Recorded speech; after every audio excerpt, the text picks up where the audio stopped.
Ingeniero Carlos Rabascal, ex candidato a la vicepresidencia por UNES. Carlos, ¿qué tal?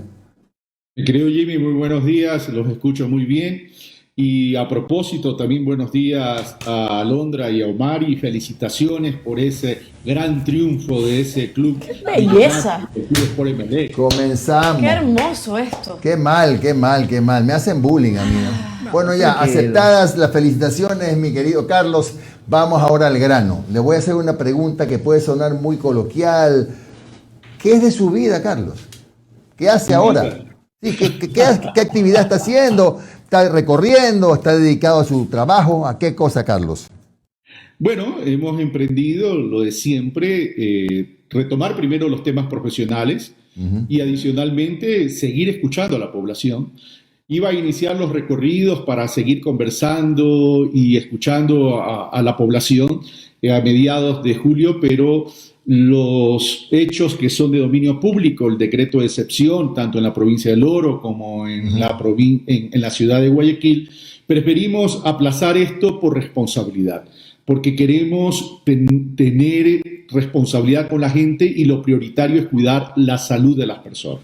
Pero vamos a seguir caminando y escuchando a las personas, conversando con los distintos sectores, con las distintas provincias para seguir construyendo juntos una propuesta de país que se merece y que necesitamos urgentemente para que tengamos un verdadero plan de desarrollo. Carlos, en los próximos días, entiendo que es en agosto, Fuerza Compromiso Social va a realizar su asamblea en Manabí. Me pregunto si usted va a estar en la asamblea, si ha sido invitado a la asamblea, aunque tendrá un aforo limitado de 300 delegados, o usted va a seguir trabajando como lo ha dicho ahora en sus recorridos. Y ya veremos más adelante. Yo voy a seguir trabajando en mis recorridos. Como la población entera conoce, no soy militante, no soy afiliado a Compromiso Social, como tampoco soy afiliado a Centro Democrático. En todo caso, les deseo el mayor de los éxitos porque es importante que una organización política que es protagonista del progresismo piense en el futuro y que ojalá pues puedan de esa convención o de esta asamblea tomar las decisiones pertinentes y tomar los correctivos también necesarios. Así que les deseo mucha suerte y mucho éxito. Carlos, usted habló durante la campaña de temas que tienen que ver con el desarrollo agrícola. Es más, dijo que si el binomio resultaba ganador, se iba a dedicar, entre otras cosas y de manera puntual, a la reactivación del campo. Vamos a ponernos en un escenario figurado que usted tiene en sus manos plantear soluciones para el gran problema del sector arrocero. Ya sé que también son los palmicultores, los cañicultores, general, pero hablemos del tema de los arroceros. ¿Qué haría usted si estuviera en sus zapatos la decisión o el poder de arreglar ese tema? A ver, en el tema del arroz, nosotros fuimos muy concretos y en lo particular fui muy concreto para poder solucionar los problemas. En este momento la discusión basa es por el respeto de un precio de sustentación o un precio oficial. Ese precio de sustentación o ese precio oficial, como tú lo llamas, Jimmy, hay que mantenerlo. Pero hay que mantenerlo dentro y al amparo de una estrategia, de planes de acción que hay que realizar. Porque el problema pasa por los altos costos de producción. Es decir, lo que hay que trabajar mientras se mantiene el precio de sustentación es en la necesidad de disminuir los costos de producción. Y para disminuir los costos de producción, entonces, tenemos que trabajar en estrategias, programas y planes. Para aquello, hay que comenzar primero en lo estructural y luego en lo correctivo. En lo estructural es la micronivelación de las tierras, para tener tierras planas, para evitar el encharcamiento y para poder tener mayores niveles de productividad en las distintas tierras. Esto tiene que venir complementado con los conceptos y los modelos de asociatividad y cooperativismo que tanto mencioné en la campaña, a efectos de poder generar una verdadera economía de escala. Pero también adicionalmente, trabajar en investigación para poder tener otras variedades de arroz que son muy productivas y se puede alcanzar niveles de competitividad. Evidentemente también con acceso a crédito digno, costos financieros bajos, a plazos razonables y rescatar la UNA, la Unidad Nacional de Almacenamiento, que puede estar en liquidación, es verdad. Lamentablemente, esto es parte de la demagogia del gobierno anterior, donde eliminó la UNA. Pero se puede rescatar el modelo, se puede constituir otra empresa pública que es urgente y adicionalmente controlar las fronteras, sobre todo la frontera sur, pero también hacer un monitoreo y un seguimiento a las piladoras para asegurarse que el arroz que entra a esas piladoras en todo el país sea arroz nacional y no arroz proveniente de contrabando. De esa manera, entonces podemos comenzar a trabajar en temas estructurales que permitan costos de producción bajos, precios rentables que permitan rentabilidad y evidentemente tener mucho cuidado en la negociación con los acuerdos comerciales, porque arroz, maíz, leche, carne de res, cerdo y pollo representan en el país 500.000 empleos que tenemos la obligación y la necesidad imperiosa de protegerlos. ¿Y no deberían entrar en ese acuerdo comercial estos productos? Deberían ser protegidos. Los acuerdos comerciales, Jimmy, tienen que responder a un principio, a un equilibrio. Y este equilibrio pasa por dos parámetros. Uno, balanza comercial positiva. Y dos, la protección del empleo. Si tenemos un problema de empleo en el Ecuador, que en relación al año anterior, apenas 3 de cada 10 ecuatorianos de la población económicamente activa pueden acceder a un empleo formal, digno, 40 horas, $400 de salario mínimo, significa entonces que estamos teniendo un problema de carácter productivo, económico y sobre todo social importante. En consecuencia, el Estado, ¿qué debe hacer? Es proteger al ciudadano productor, a la familia de ese ciudadano productor, para que no tengamos problemas sociales graves y delicados. Es ahí donde tenemos que trabajar. Es decir, si entramos a un acuerdo con algún X país o con la región, ciertos productos críticos, digámoslo así, deben ser subsidiados por el Estado. Como lo hace Estados Unidos, pues, claro. Mi querido Jimmy. Carlos, perdón la interrupción. Sí, efectivamente, Estados Unidos lo hace. Carlos, mi última pregunta, porque doy paso a Londra y a Omar. Hay que hacer una evaluación breve por razones de tiempo, pero sobre algo que sí le está saliendo bien al gobierno de Lazo, y hay que reconocerlo, el plan de vacunación. ¿Cómo lo ha visto usted desde afuera? Y como ex contendor político. Mira, más que como ex contendor político, lo hablo como ciudadano. Es decir, todo aquello que vaya en beneficio de la sociedad ecuatoriana, hay que reconocerlo, y hay que aportar, y hay que contribuir, y hay que aceptarlo.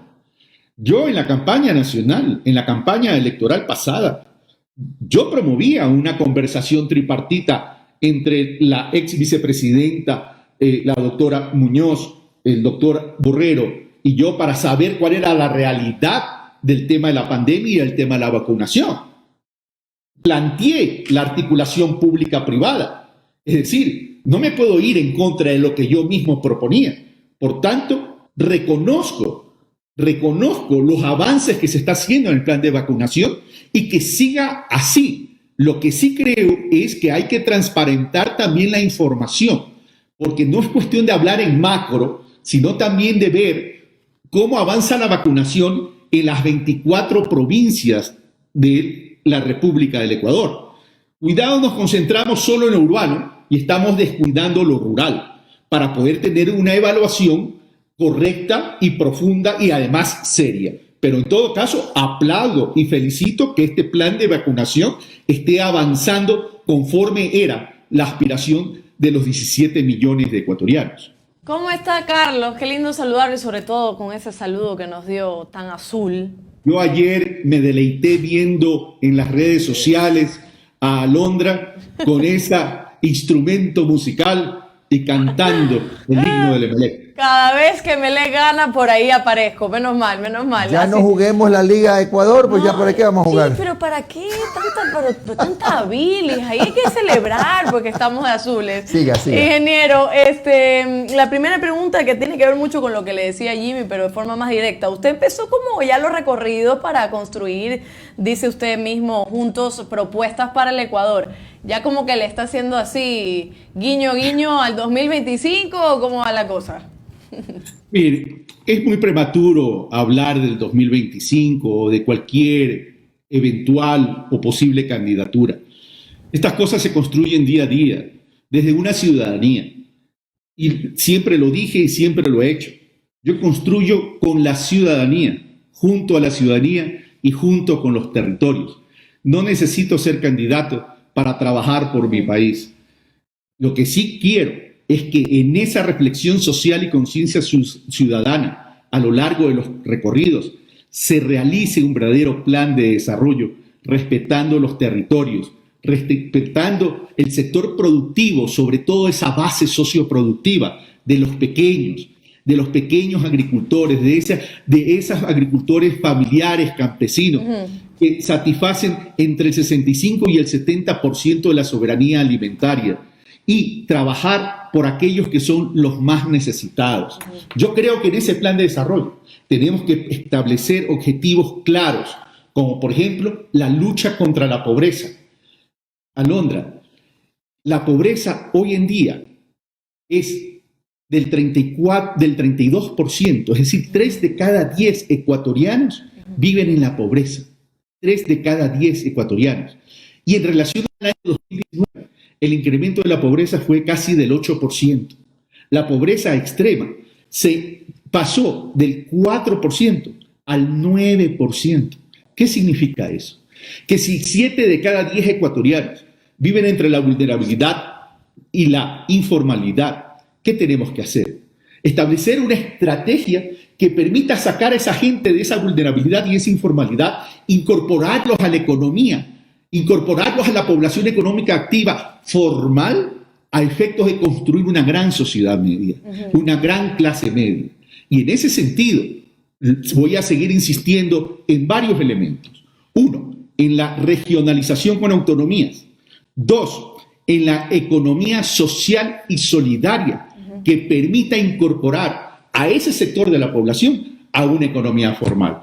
No necesito ser candidato para hablar de esto. Claro. No necesito participar en el 2025 para crear reflexión social y conciencia ciudadana. Pero si Dios lo permite y si el pueblo ecuatoriano así lo decide y quiere que yo sea candidato y eventualmente gane esas elecciones, para mí será un honor tremendo gobernar el Ecuador junto con mi pueblo.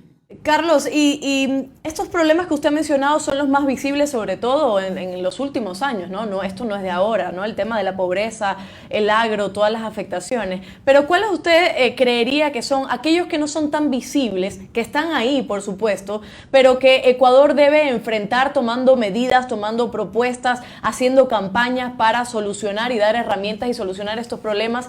Que, repito, no son tan visibles, no solo en los medios, sino que la gente como que a veces se pasa de la coyuntura. ¿Qué crees que podemos tocar también en Ecuador para cambiar todas estas situaciones? Tenemos que tener una visión de país, y una visión de país que permita visibilizar al Ecuador en un horizonte de tiempo. Hoy se está hablando de una consulta popular, por ejemplo, mi querida Alondra. Sí. Una consulta popular que la plantea el presidente de la Comisión de Fiscalización. El gobierno todavía ha hecho mutis sobre este tema, pero el presidente de la Comisión de Fiscalización dice que lo ha hablado con el presidente Lasso. Yo soy partidario por principio de toda aquella participación ciudadana, pero el tema es que cuidado, creemos que las herramientas democráticas que están establecidas en la Constitución de la República solas sirven para establecer estrategias de gobierno con el fin de cooptar poder y controlar una supuesta gobernabilidad, cuando la gobernabilidad está dada en las calles, en la medida de que el pueblo ecuatoriano tenga trabajo digno y que tenga oportunidades de progreso y desarrollo. Me da la impresión que la clase política ecuatoriana, la clase política clásica, tradicional, histórica ecuatoriana, por esa lucha del poder por el poder, lo que ha hecho es poner al Ecuador en una especie de suspensión en el tiempo. Lo ha suspendido en el tiempo, porque cada 4 años queremos reinventarnos y queremos refundar la patria ecuatoriana. Por eso yo hablo de la necesidad de trabajar en un plan de desarrollo que incluya la sostenibilidad y el fortalecimiento institucional democrático del país. Pero para aquello es necesario trabajar en aquello que a lo mejor se invisibiliza en el debate, pero que es muy visible en la cotidianidad. Y eso es las organizaciones políticas. Porque los políticos que entran en la arena, que llegan a gobernar y que llegan a ser parte de la Asamblea Nacional Legislativa y de otras instancias de gobierno o de la institución democrática, no provienen de Marte, no provienen de Júpiter, no provienen de Saturno, provienen de las organizaciones políticas. Entonces tenemos que trabajar en la construcción y en la formación política de los ciudadanos a efectos que primero tengan empoderamiento del país y adicionalmente tengan la preparación, la capacidad y la solidaridad con la sociedad, es decir, con el pueblo ecuatoriano. Carlos, esta pregunta yo se la hice cuando usted estaba en campaña y se la vuelvo a hacer ahora. Tiene que ver con la ley de comunicación. Hace poco vivimos lo que yo considero a modo muy personal una evidencia más de que la comunicación y el periodismo sí está en crisis, al menos en Ecuador es lo que veo yo, que hay tal vez mucho irrespeto a los códigos deontológicos del periodismo o que tal vez por las necesidades y deseos de irreverencias podemos recaer en mucha violencia, ¿no? Y en muchos errores. Y hay un nuevo proyecto de ley presentado a la Asamblea. ¿Qué usted piensa de este proyecto de ley? ¿Y usted está de acuerdo con que haya una ley de comunicación? Claro que estoy de acuerdo con que haya una ley de comunicación, es un mandato constitucional, recuerda Alondra. Pero ante su pregunta, suscribo lo dicho por mi buen amigo Mauro Andino Espinosa. Ese proyecto de ley que ha enviado el Ejecutivo es un proyecto de ley, ¿cómo es que dijo? Anoréxico. Anoréxico. Es decir, claro, no pueden eliminar la ley. Por tanto, debilitan la ley. Y al eliminar el reglamento, la ley no está prácticamente operativa. Hay que rescatar la ley de comunicación, pero una ley de comunicación que esté al amparo de construcciones positivas. Yo también he dicho, la ley de comunicación un poco se perjudicó su reputación y su credibilidad por acciones de carácter político, que eso hay que corregir también. Pero los medios de comunicación deben entender que juegan un rol importante en la construcción de la sociedad y que si los medios de comunicación tienen su ideología, que lo digan. Pero el pecado no está en tener una ideología en los medios de comunicación. El pecado es pretender ocultar o construir la verdad única a efectos de manipular el pensamiento de las personas. Y ahí está el problema. Entonces necesitamos medios que entiendan que en su rol tienen que informar, ser plurales y también orientar a la ciudadanía. Carlos, ¿cómo estás? Buena gente, saluda. Omar, y ya lo ve. Exacto. Por ahí. Ya esto es mamadera, otra vez. Carlos, ayer Romario Caicedo recuperó una pelota, se la pasó al señor Cabeza. Cabeza superó una marca, se entró y Barceló de cabeza, claro, concreto y conciso. Ya. La pregunta sí va. Haga como Barceló en estos momentos. Pregunta clara, concreta y sencilla. ¿Es la consulta popular pertinente en estos instantes para reducir asambleístas y para eliminar el Consejo de Participación? De la forma como lo están planteando, yo creo que más responde a una estrategia de querer tener mayor control sobre ciertos organismos. Recordemos, Omar, que una consulta popular debe estar orientada a la incorporación ciudadana para su participación. Pero eso tiene que ver con debate. Eso tiene que ver con un sentido. ¿Por qué? ¿Para qué? ¿Y qué se quiere lograr? Pero ¿qué se quiere lograr de acuerdo a lo que más o menos ha salido en los medios de comunicación a partir de las declaraciones del señor Villavicencio? Eliminar el Consejo de Participación Ciudadana y la bicameralidad. La bicameralidad. Analicemos. ¿Hay o no ya un pronunciamiento de la Corte Constitucional?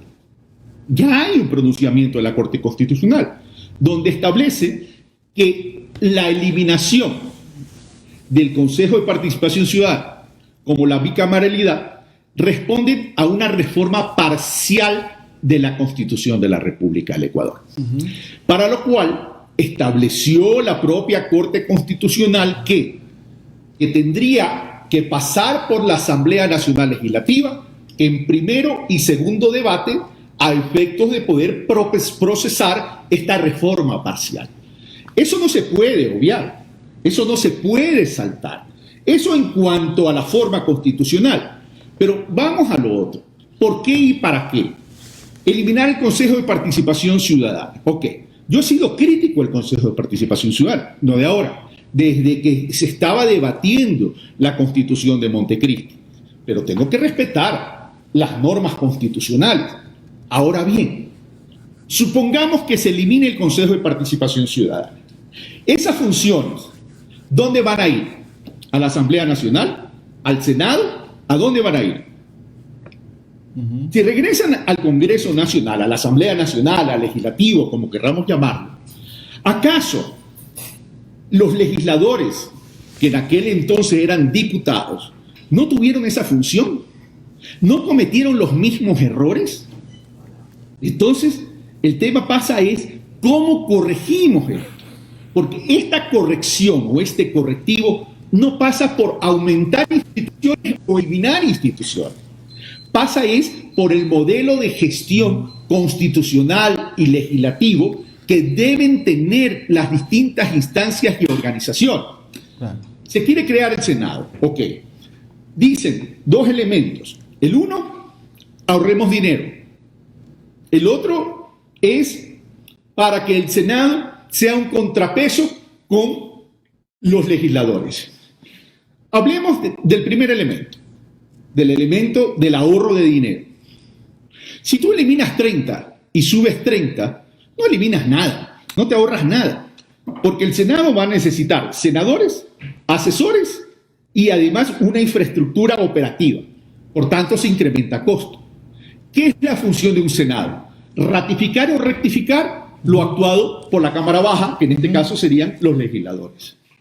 Eso va a entorpecer en términos de agilidad, eficiencia, eficacia y oportunidad todo el procesamiento de la legislación ecuatoriana que se discuta. Por tanto, va a frenar el avance. Claro. Y lo otro es, ¿para qué se quiere el Senado? ¿Para que sustituya al Consejo de Participación Ciudadana? Es decir, elimino el Consejo de Participación Ciudadana porque no me convino, pero voy al Senado porque a lo mejor ahí tengo mayoría. Claro. Y control. Ahora, Carlos, yo te recuerdo, Omar, que el Consejo de Participación Ciudadana transitorio tuvo la oportunidad de actuar con eficiencia, eficacia, oportunidad y solidaria con el pueblo. Pero fue quien mantuvo al ex contralor Celi. Y miren todo el desaguisado que se armó. Por tanto, y en consecuencia, la consulta popular tiene que estar orientada para contribuir con el desarrollo, para incorporar un debate dentro de la participación ciudadana nacional, donde la academia, donde los ciudadanos, donde las organizaciones sociales y ciudadanas intervengan claramente. Claro, sí, o sea, todavía estamos viviendo los coletazos del Trujillato, ¿no? O sea, ayer, aquí le estaba comentando a Jimmy que me sorprendió que ayer un feroz vocal del CNE, ¿no?, en las últimas elecciones, salió ayer diciendo en las comparecencias del juicio político a Pablo Celi a decir, sí, el Contralor quiso meter mano en las elecciones. Oh, sorpresa, cuántos meses después. Ahora, Carlos, la última interrogante. Desde siempre tú has hablado del progresismo, ¿ya? No has querido encasillarte en correísmo, socialismo, no, sino que tú hablas de esta concepción de la izquierda, del progresismo. Y tenemos ahora una figura gravitante que también ha llegado a un lugar estelar y que en teoría estaría en ese rango, en ese espectro del progresismo. Se llama Leonidas Giza, nuevo presidente de la CONAIE. ¿Tienes previsto conversar con él en algún momento? Yo siempre he hablado del progresismo, porque el progresismo es poner al ser humano por encima de todo. Por eso dentro del plan de desarrollo que yo menciono objetivos fundamentales como luchar contra la pobreza, erradicar la pobreza, incorporar en la economía formal a los ciudadanos, la regionalización con autonomías que tiene que ver con las oportunidades de los pueblos en cada uno de los territorios. Hago esa aclaración. Y el progresismo va más allá de las organizaciones políticas ideológicas derecha e izquierda, sino con aquello de la necesidad de encontrar causas comunes que beneficien al ser humano. Leonidas Giza, lo felicito, presidente de la CONAIE, un líder político que está ahí, un joven líder político en el Ecuador. Ahora, tenemos que conversar todos aquellos que nos preocupa la sostenibilidad del país en términos de un plan de desarrollo que beneficie a la sociedad. Por supuesto que hablaría con Leonidas Giza. Y lo invito a Leonidas Giza, como a todos aquellos que se sienten progresistas dentro de los términos que he mencionado, para que formemos la coalición y el acuerdo por el bienestar de nuestro pueblo. Muy bien, gracias a Carlos Rabascal. Seguramente lo tendremos ya en los próximos meses recorriendo el Ecuador. Que tenga usted un buen día, mi querido Carlos. Un fuerte abrazo, Jimmy. Por cierto, le tengo de regalo un saco azul. Yo sabía que a la entrada y a la salida. Claro, pues. Chao, Carlos, gracias. Gracias. Un abrazo a todos.